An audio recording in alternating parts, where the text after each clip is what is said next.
लगेच त्यालाही म्हणाले पोलिसांनी कसा गोळीबार केला. अरे पोलिसांवर गोळीबार करतो आणि पोलिसांनी काय बघायची भूमिका घ्यायची. मग म्हणाले असते का बंदुका का शोसाठी ठेवल्यात, म्हणजे इकडून पण वाजवायचं तिकडून पण वाजवायचं. पण माझ्या या महाराष्ट्रामध्ये, आमच्या महाराष्ट्रामध्ये लेकी बाळी सुनेना, माझ्या माता भगिनींवर कोणी वाकडी नजर करेल, अन्याय अत्याचार करेल तर त्याला फाशीची शिक्षा झाल्याशिवाय राहणार नाही. हे आमच्या सरकारचं काम आहे. आणि म्हणून वीज बिलात देखील आपण तुम्हाला दिलासा देतोय. 30% सवलत तुमच्या वीज बिलामध्ये देण्याचा निर्णय पण आपल्या सरकारने घेतलेला आहे. आणि म्हणून या अशा योजना आहेत. आणि म्हणून हे देणारं सरकार आहे, घेणारं नाही. आज मला आपल्याला सांगतो, मी पूर्ण राज्यभर फिरतोय, सगळीकडे एक आनंदाचं वातावरण आहे, सगळीकडे परसेप्शन आहे महायुती सरकार पाहिजे.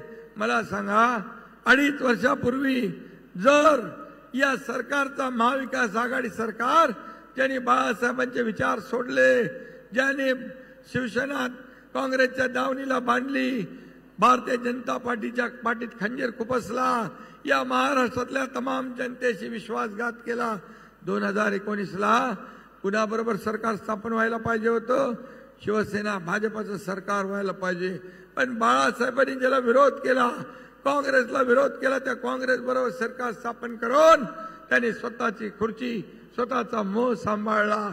आणि म्हणून एकनाथ शिंदेने धाडस केलं आणि सरकार बदलून टाकलं. या राज्यात महायुतीचं सरकार आणलं.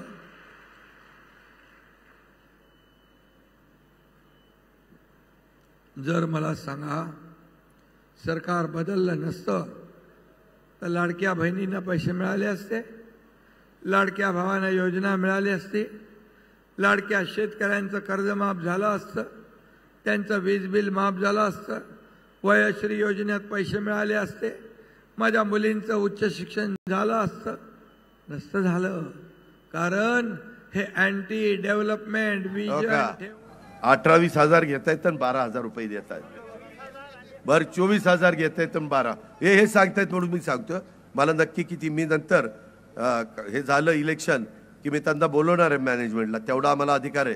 काय बाबा किती देतो, मग ते त्याला इतके मिळतात तर तो खाली किती पास करतोय, PF किती कापतोय, ते सगळं त्या ठिकाणी आपण बघू. एका जणांनी साखरवाडीमध्ये चांगला कार्यकर्ता बिचारा कामगार, आणि त्यांनी तिथं सांगितलं ओरडून, दादा हे खाओ आम्हाला 24,000 ह्यांना देतात आणि आम्हाला 12,000 रुपये घेतात. त्याला कितीतरी दिवस गेटवर बसून ठेवलं. अरे ही तुमची अवकात? त्या गरीबाला तुम्ही गेटवर बसून ठेवता, शिक्षा देता. त्यानं खरं सांगितलं म्हणून त्याला डॉक्टर बाबासाहेब आंबेडकरांनी संविधानाच्या माध्यमातून अधिकार दिला नाही. त्या अधिकाराचा वापर त्यांनी करायचा नाही.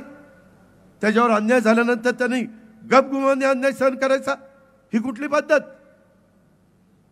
हे नाही चालणार, हे नाही चालणार. ही पण गोष्ट आपण सगळ्यांनी लक्षात घ्या.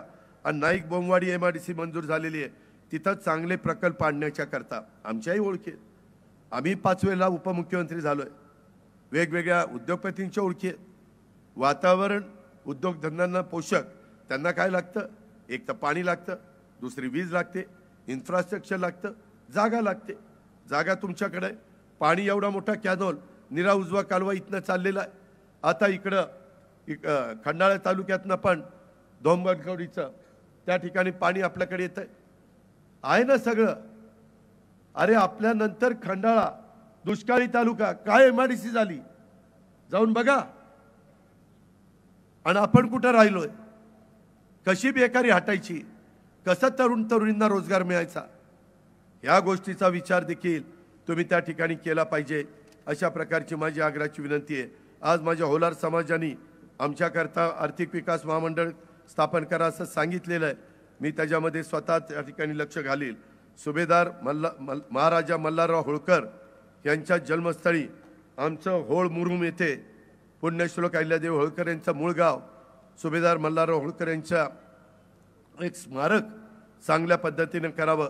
काळजी करू नका, स्मारकाला योग्य पद्धतीचा निधी देण्याचं काम आम्ही करू आणि एक चांगल्या प्रकारचं एक आगळं वेगळं स्मारक सुभेदार महाराजा मल्हारराव होळकरांच्या नावाला साजेचं स्मारक आपण त्या ठिकाणी करू, ही पण ग्वाही सरकार